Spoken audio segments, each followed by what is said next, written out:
यह है साउथ की एक ब्लॉकबस्टर फिल्म जहां आपको आखिर तक बने रहना पड़ेगा, क्योंकि कहानी ट्विस्ट से भरी हुई है। जहां 3 किरदार हैं, 3 अलग अलग सोच के साथ, एक अच्छा, एक बुरा और एक खतरनाक। लेकिन कहानी तब मोड़ लेती है जब उनके रास्ते एक ही मिशन पर टकरा जाते हैं। धोखा, एक्शन और इमोशन से भरी इस फिल्म में हर किरदार अपने अंदर एक राज छुपाए बैठा है। अगर वीडियो आपको पसंद आए तो लाइक और शेयर करना न भूलें और हमारे चैनल को सब्सक्राइब भी कर लें। हमने गेम चेंजर का भी एक्सप्लेनेशन किया है, लिंक नीचे मिल जाएगी। तो चलिए बिना किसी देरी के शुरू करते हैं। कहानी की शुरुआत होती है साल 2008 से। मुंबई की अंडरवर्ल्ड दुनिया में एके नाम का सबसे बड़ा गैंगस्टर था। उसका नाम सुनते ही लोग कांप उठते थे। उसी साल उसकी जिंदगी में एक बड़ी खुशखबरी आई। वो एक बेटे का पिता बना था। पूरे जोश और मोहब्बत के साथ वो अपने बेटे से मिलने घर पहुंचा, लेकिन वहां उसका सामना एक ऐसे सच से हुआ जिसने उसकी पूरी दुनिया पलट दी। दरवाजे पर उसकी बीवी रम्या गुस्से में खड़ी थी। उसने साफ शब्दों में कहा, तुम एक गैंगस्टर हो एके, और मैं अपने बेटे को इस खतरे भरी जिंदगी का हिस्सा नहीं बनने दूंगी। जब तक तुम जुर्म की दुनिया से पूरी तरह बाहर नहीं निकलते, तब तक तुम उसे छू भी नहीं सकते। एक पल में रम्या की ये बात एके के दिल को चीर गई और उसी पल उसने फैसला कर लिया। वो सब कुछ छोड़ देगा, अपनी काली दुनिया, अपनी कमाई हुई दौलत और खुद को कानून के हवाले कर देगा। वो सच में बदलना चाहता था, इसलिए एके जेल चला गया ताकि अपने अतीत को वहीं दफना सके और एक आम इंसान की तरह जिंदगी शुरू कर सके। कहानी अब प्रेजेंट में आती है। 17 साल बीत चुके हैं। रम्या अब अपने बेटे विहान के साथ एक सुकून भरी जिंदगी जी रही है। विहान अब 17 साल का हो चुका है, पढ़ाई पूरी कर चुका है और अगले हफ्ते उसकी कॉलेज की कॉन्वोकेशन सेरेमनी है।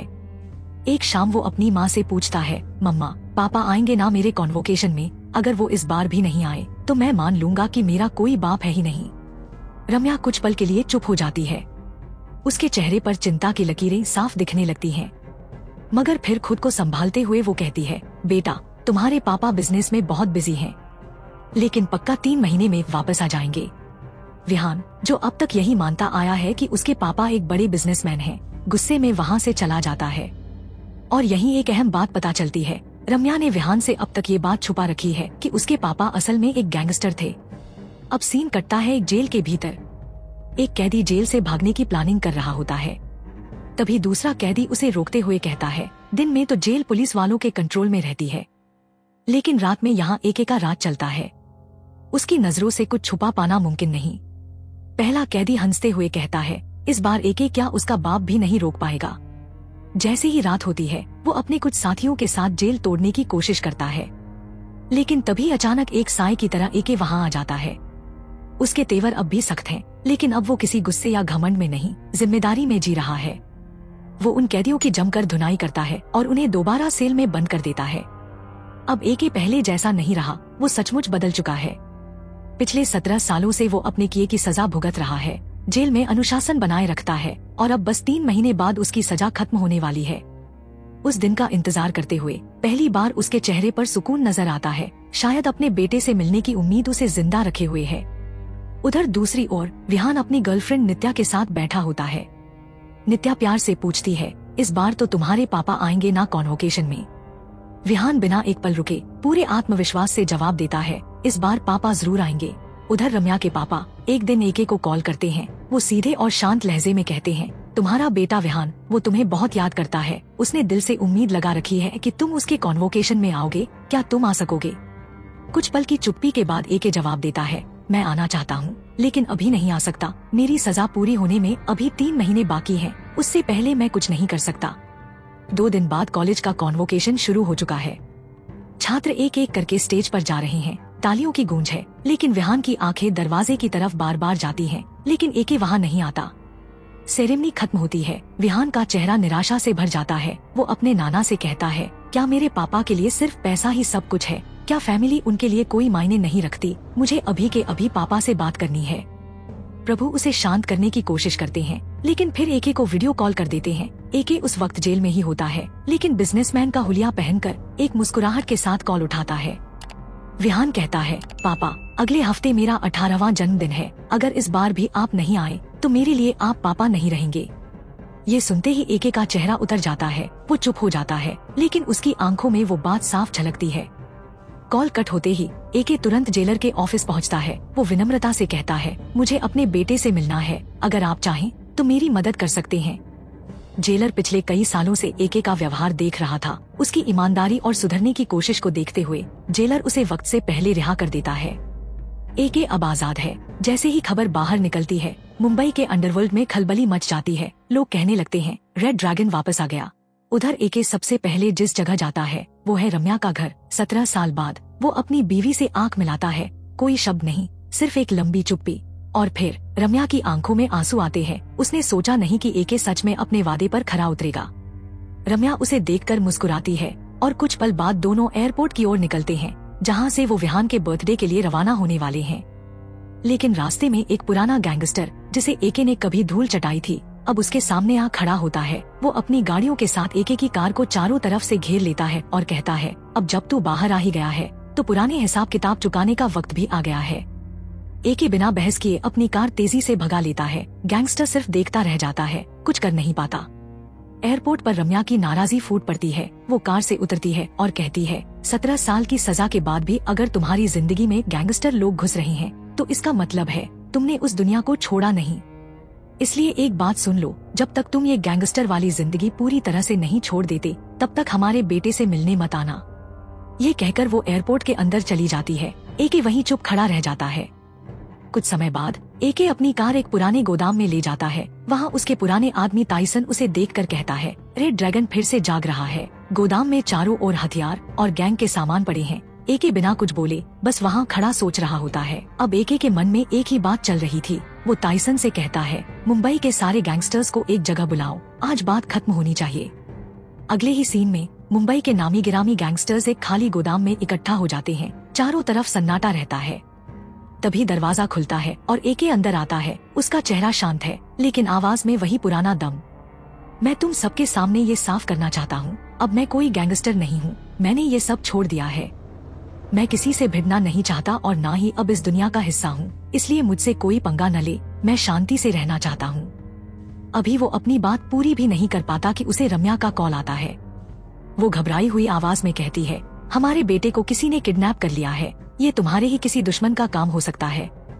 इतना कहकर वो कॉल काट देती है। यह सुनते ही एके का खून खौल उठता है। वो गुस्से में सभी गैंगस्टरों की तरफ देखता है और चिल्लाता है, मेरे बेटे को किसने उठाया? कोई जवाब नहीं देता। अब एके का गुस्सा फूट पड़ता है। वो एक एक करके सभी को मारने लगता है। तभी उसे एक कॉल आता है रम्या के भाई का। वो कहता है, भैया विहान मिल गया है, लेकिन उसे पुलिस ने अरेस्ट कर लिया है। वो स्पेन में है, आपको फौरन यहाँ आना होगा। एके बिना वक्त गवाए स्पेन पहुँचता है। वहाँ पहली बार वो अपने बेटे को सामने से देखता है, लेकिन हालात ऐसे नहीं थे जैसे उसने सोचे थे। विहान अब जेल में है। पुलिस का कहना है कि उसकी कार से ड्रग्स बरामद हुए हैं। रम्या रोती हुई कहती है, अब मेरा बेटा जेल में है, ये सब क्या हो रहा है? एके टाइसन से कहता है, मैंने जिंदगी में बहुत गलतियां की हैं, लेकिन अब मैं बदल चुका हूँ। पर लगता है मेरी पुरानी जिंदगी की सजा मेरे बेटे को मिल रही है। एक शिप पर एक आदमी पार्टी कर रहा होता है, नाम है जॉनी। वो भी एक गैंगस्टर है और लड़कियों के साथ नाच गाना कर रहा होता है। उधर एके अपने बेटे से मिलने जेल पहुंचता है। दोनों आमने सामने बैठते हैं। एके धीरे से पूछता है, तेरी इस हालत का जिम्मेदार मैं हूँ क्या? क्योंकि मैं जानता हूँ तू ड्रग्स नहीं लेता। विहान कुछ देर चुप रहता है, फिर टूटकर सब कुछ बता देता है। मैं नित्या से प्यार करता था।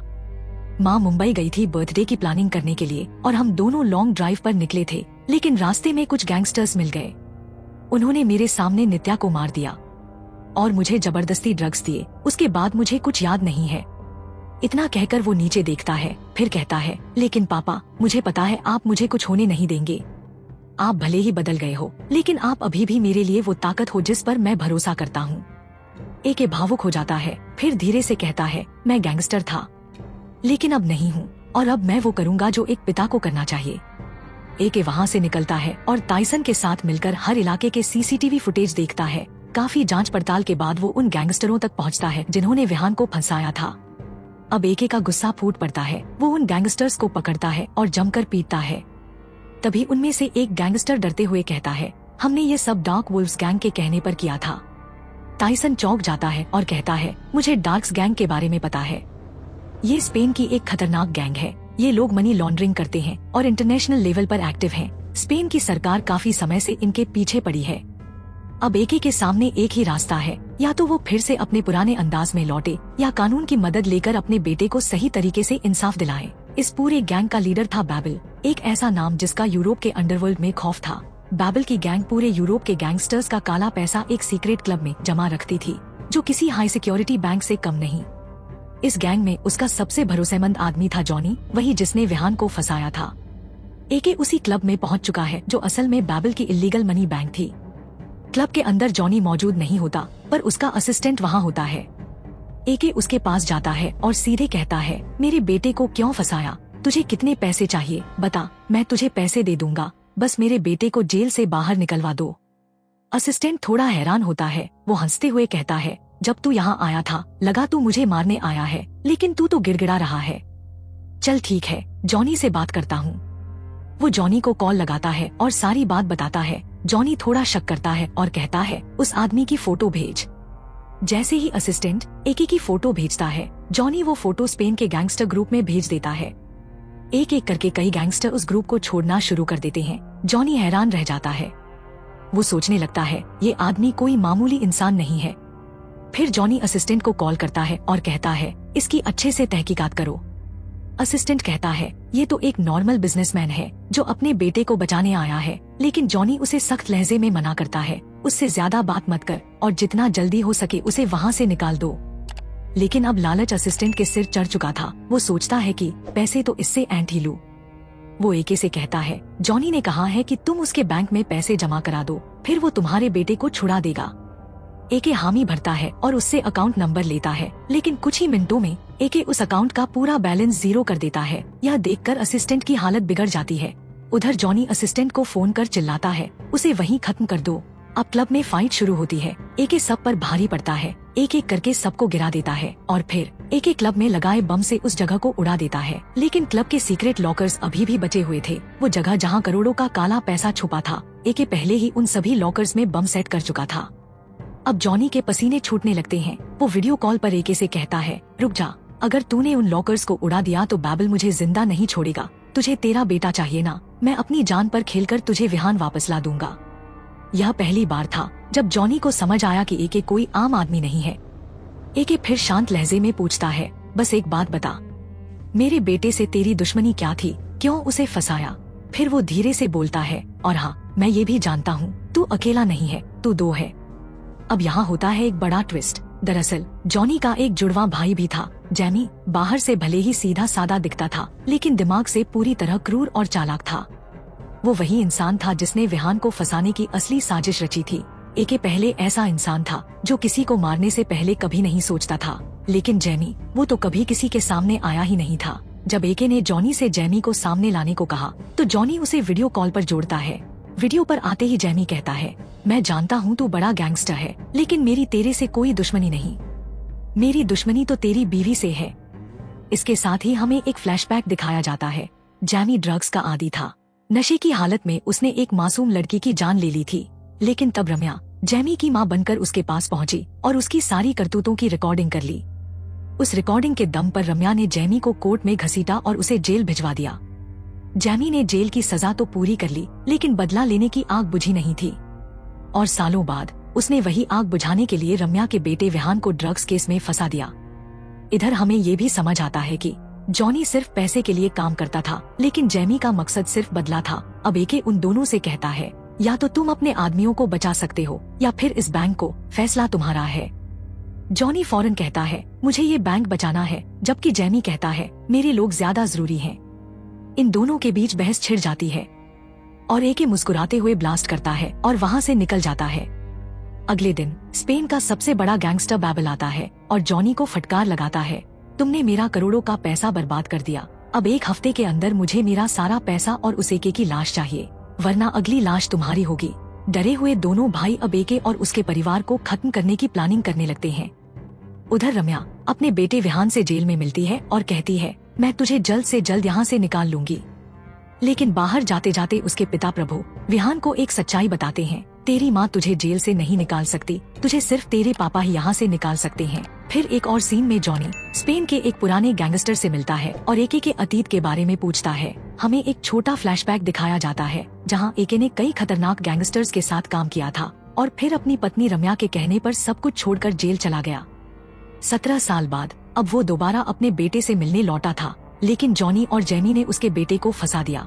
वो गैंगस्टर जॉनी से कहता है, अगर तुझमें समझदारी है तो एके से माफी मांग और उसके बेटे को आजाद करवा, वरना जिस आग से तू खेल रहा है वो तुझे भी जला देगी। दूसरी तरफ विहान के ड्रग्स केस में अब एक और केस जोड़ दिया जाता है, नित्या की हत्या का। मर्डर का इल्जाम लगते ही विहान को नॉर्मल जेल से सेंट्रल जेल में शिफ्ट किया जाता है। अब जेमी अपनी गैंग को इकट्ठा करके कहता है, जब विहान को दूसरी जेल ले जाया जाएगा रास्ते में ही उसे खत्म कर देना। और दूसरी तरफ वो रम्या को मारने के लिए एक अलग गैंग भेज देता है। अब कहानी एक नाजुक मोड़ पर आ चुकी थी। जॉनी एके को फोन करता है और धमकी देता है, कल तेरे बेटे और बीवी दोनों की मौत तय है, अब देखना दिलचस्प होगा कि तू किसे बचाता है। अगले सीन में हम देखते हैं कि रम्या को मारने वाली गैंग उसके घर तक पहुंच चुकी थी। इस गैंग को लीड कर रही थी सिमन, एक तेज तर्रार शूटर। लेकिन जैसे ही सिमन को पता चलता है कि जिस औरत को उसे मारना है वो रेड ड्रैगन यानी एके की बीवी है, सिमन तुरंत एके को कॉल करती है, मुझे तुम्हारी बीवी को मारने का ऑर्डर मिला, लेकिन जब जाना कि ये तुम्हारी पत्नी है तो मेरे हाथ कांपने लगे। फिक्र मत करो, तुम्हारी बीवी मेरे पास सेफ है। दूसरी तरफ विहान को दूसरी जेल में शिफ्ट किया जा रहा था। रास्ते में ही जेमी की गैंग ने हमला कर दिया। गोलियों की बारिश में पुलिस वाले भी संभल नहीं पा रहे थे।